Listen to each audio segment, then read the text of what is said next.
ब्राह्मण, क्षत्रिय और वैश्य ये द्विजाति कहलाते हैं। संस्कारा यत्र विच्छिन्ना तद्विजुजु जगादयम्, जिनके कुल में अविच्छिन्न संस्कार होते हैं वो द्विज कहलाते हैं। तो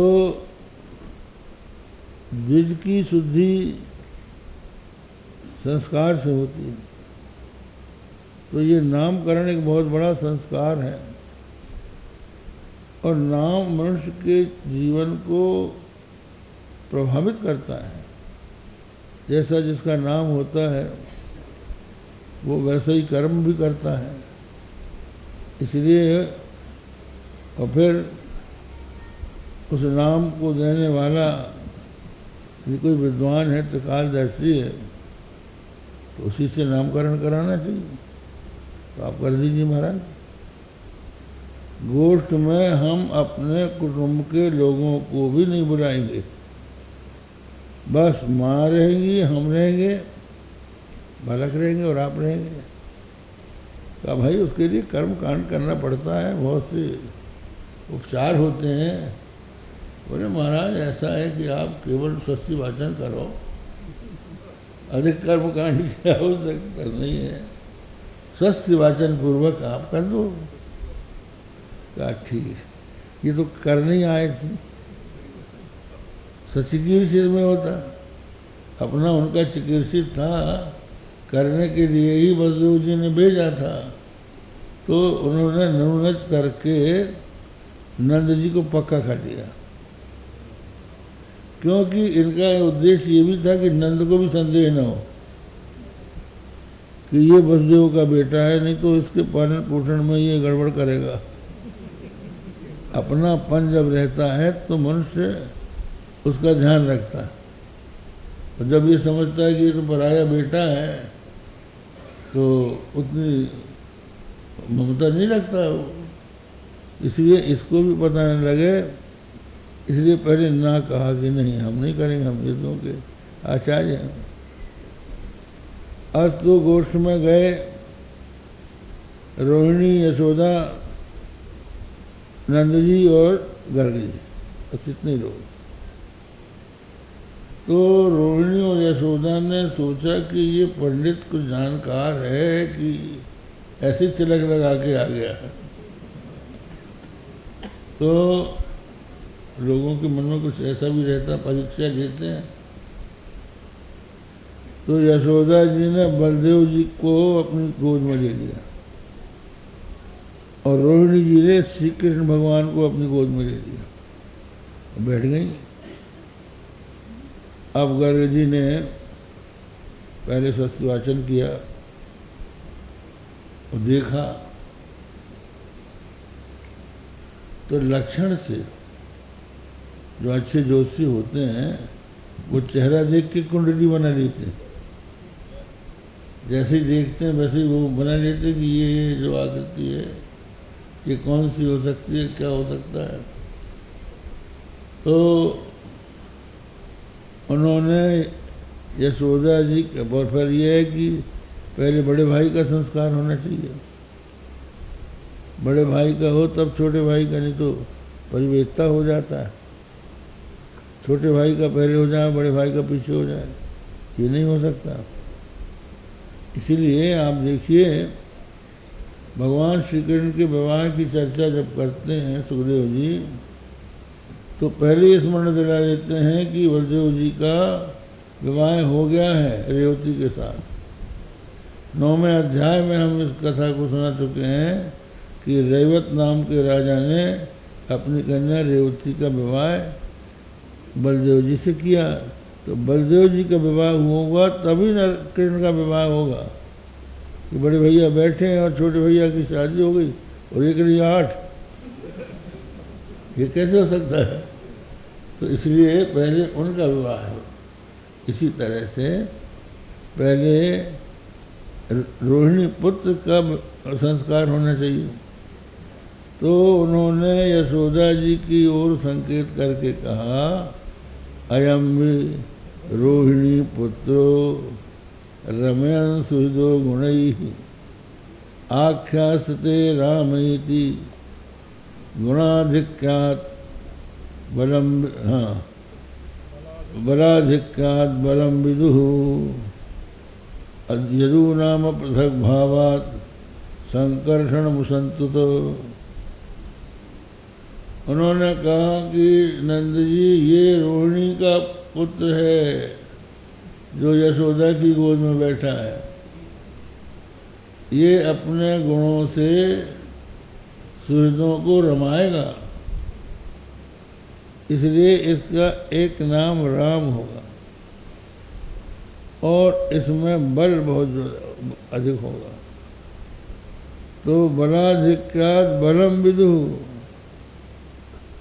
अधिक बल होने के कारण इसका नाम बल होगा।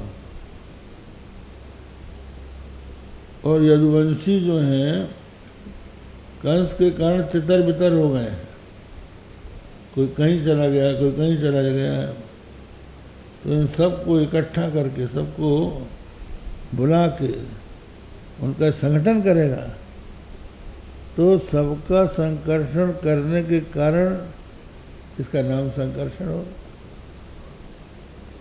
अब बलदेव जी का नाम हो गया, अब इनकी तरफ बचे कौन? सीधी बात है कि भगवान का ज्ञान सीधे सीधे नहीं होता।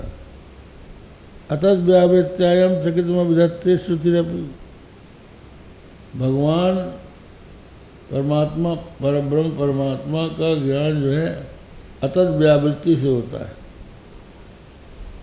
जो वो नहीं है उनको पहले अलग कर दो तो बचा सो वो है। सीधे सीधे नहीं बोलते वेद, पहले जो नहीं है उसका निषेध करके नेति नेति द्वेवाव ब्रह्मणो रूपे मूर्तंचा मूर्तंचा। श्रुति कहती है कि ब्रह्म के दो रूप हैं, एक मूर्त और दूसरा अमूर्त। पृथ्वी जल तेज ये मूर्त हैं और वायु और आकाश ये अमूर्त हैं। ये दो ब्रह्म के रूप हैं, मूर्तंचा अमूर्तंचा। अर्थात आदेशो नेति नेति, फिर आदेश हो गया नहीं थी, माने मूर्त नहीं है, और दूसरा नेति से अमूर्त नहीं है। नहीं थी करके मूर्त और अमूर्त दोनों का निषेध कर देने के पश्चात जो बच रहा वो ब्रह्म। नेति नित्य निगम कहा, लोग नेति रीति का मतलब जिसकी इति नहीं है ऐसा समझते हैं, ऐसा नहीं है। यहाँ इसका अर्थ है इति माने जिसको आप कहते हैं समझते हैं वो ये नहीं है, तो अशेष विशेष का निषेध कर देने पर जो अवशिष्ट रह जाता है वो ब्रह्म है। वह बीच से सोहति कैसे ब्रह्म जीव बीच माया जैसे। भगवान वन की ओर जा रहे हैं पैदल, आगे आगे राम, उसके पीछे लक्ष्मण और बीच में सीता चले जा रहे हैं। तो भगवान जब वन में जाते हैं तो ग्राम में मार्ग में जितने ग्राम आते हैं सब ग्रामवासी दौड़ दौड़ के उनका दर्शन करते हैं। भगवान का ऐसा स्वरूप है कि जो उनको एक बार देख लेता है उसकी आंख और मन ले जाते हैं। ऐसा भगवान का स्वरूप है। वाल्मीकि जी ने कहा है कि राघव राम जिस मार्ग से निकल जाते थे रास्ते के लोगों की आंख और मन लेके चले जाते थे, वो लौटा नहीं सकता था। आंख से उसने भगवान राम को देखा, राम चले जा रहे, आंख उधर देख रही, दूर निकल जाने पर भी आंख उधर ही है, कहीं और दिख जाए। और मन तो ले ही जाते थे। ऐसा मनोरम रूप भगवान का ग्राम के लोग जब देखते थे तो दौड़ दौड़ कर उनका दर्शन करते थे और दर्शन की लालसा से ये चाहते थे कि ये सीधे सीधे न चले जाएं, कुछ बैठें तो हम जरा अपने नेत्रों की प्यास बुझा लें। एक करस भरिया नहीं पानी, आँचिए ना थकाई मृदुबानी। कोई एक ग्राम का व्यक्ति आके एक बढ़िया कलश में जल लेके आ जाता है, बड़ी कोमल वाणी से कहते कि नाथ थोड़ा जल पी लो, थक गए हो गए, गर्मी से आपका होंठ सूख रहा होगा, अच्छी है। भगवान उसके आग्रह को देखकर पानी पीने की बात करने लगते हैं।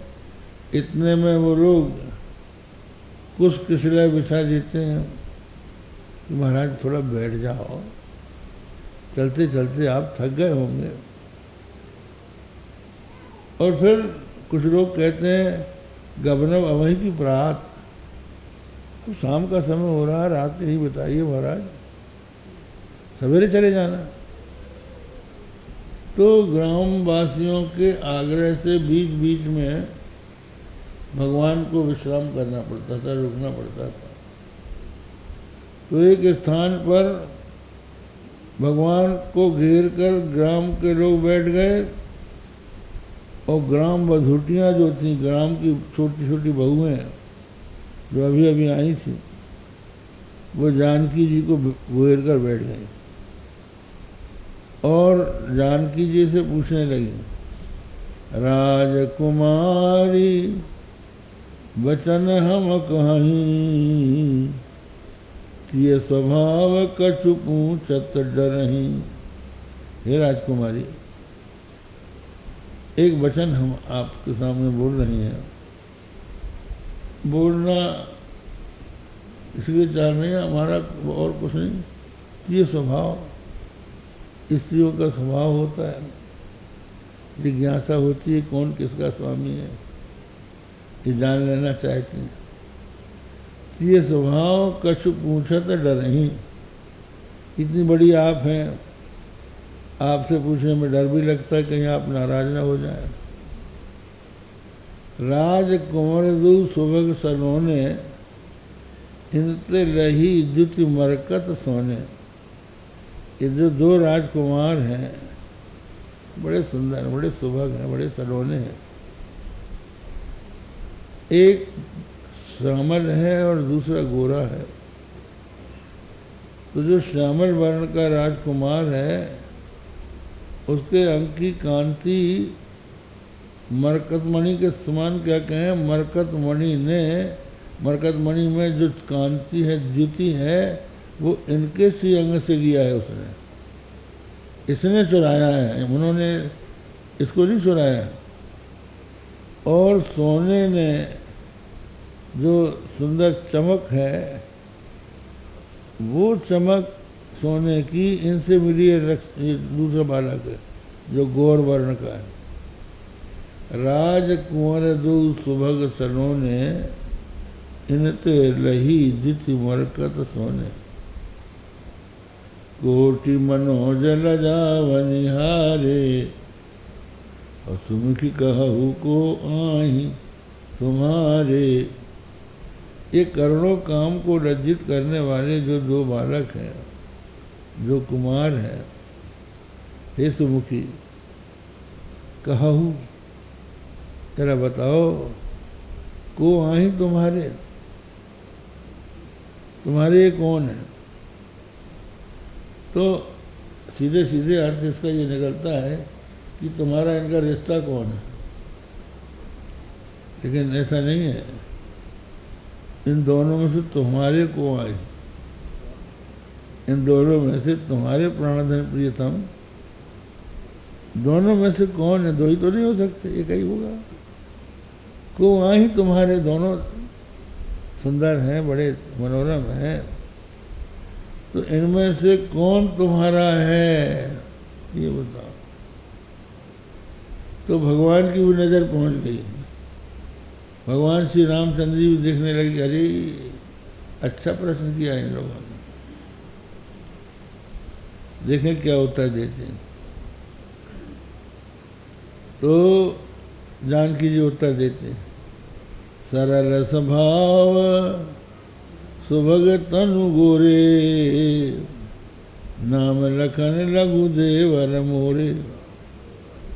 जिनका सरल स्वभाव है, बड़े सुंदर है, गौर वर्ण के हैं, और जिनका लखन नाम है, ये हमारे लघु देवर हैं।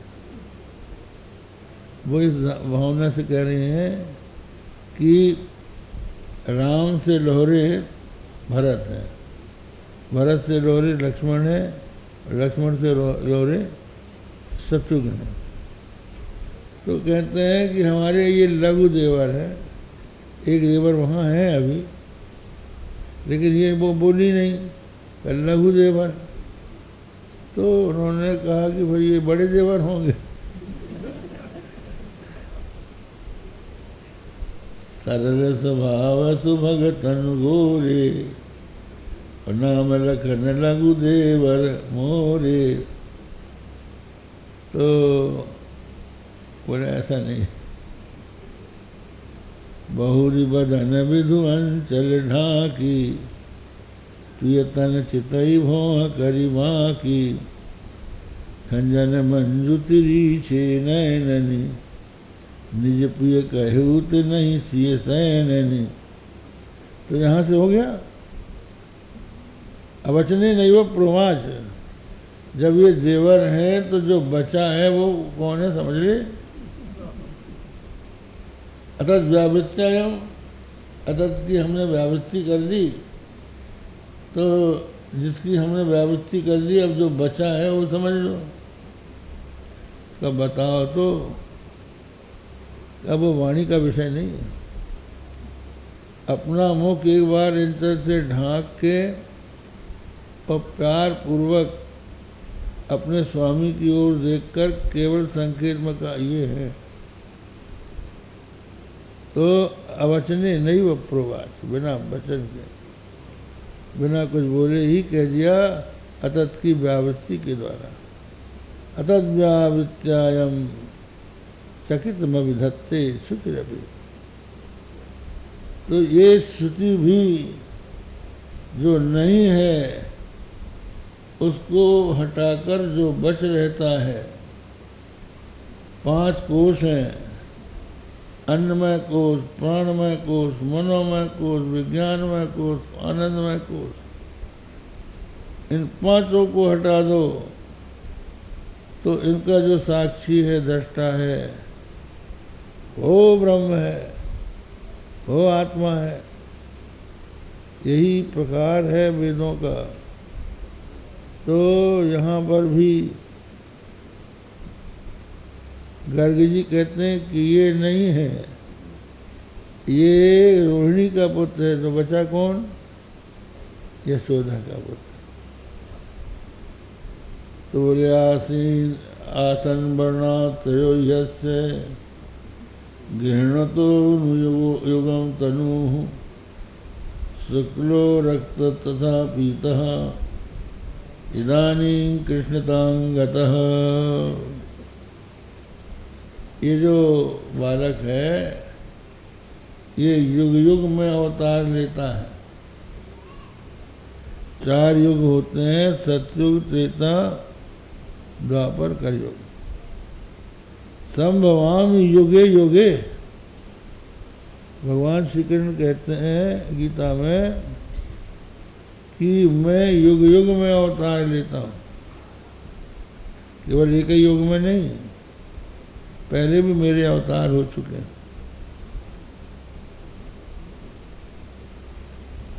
परित्राणाय साधूनां विनाशाय च दुष्कृतां धर्म संस्थापनार्थाय संभवामि युगे युगे। साधूनां परित्राणाय, साधूनां सर्वमावस्थानां। साधु का मतलब ये नहीं है कि केवल गृहस्थ आश्रम छोड़ के जो सन्यासी हो गए हैं वैरागी हो गए वही साधु है। जो सन्मार्ग में चलता है वो साधु। साधु नाम का अर्थ है सन्मार्गस्था नाम, क्योंकि बहुत से लोग सफ़ेद कपड़ों में भी महात्मा होते हैं और बहुत से लोग साधु के वेश में भी दुष्ट होते हैं। लिखा है लखि सुवेश जगवंशक जेऊ, वेश प्रताप पूजियत तेऊ, उगरे अंत न होई निबाहु, काल ने मिजिम रावण राहु। कहाँ जो जगवंचक हैं, जगत को ठगने वाले हैं, वो बहुत बढ़िया वेश बना लेते हैं। जो असली है उतना अच्छा वेश नहीं बनाता जितना कि नकली बना लेता है। बहुत एक एक बात नकल की बना लेता है। तो वेश के प्रताप से वो भी कभी कभी पूजित हो जाते हैं, लेकिन उघरे अंत न होई निबाहु, अंत में उनकी उघर जाती है। वो ज़्यादा समय तक अपने को छिपाकर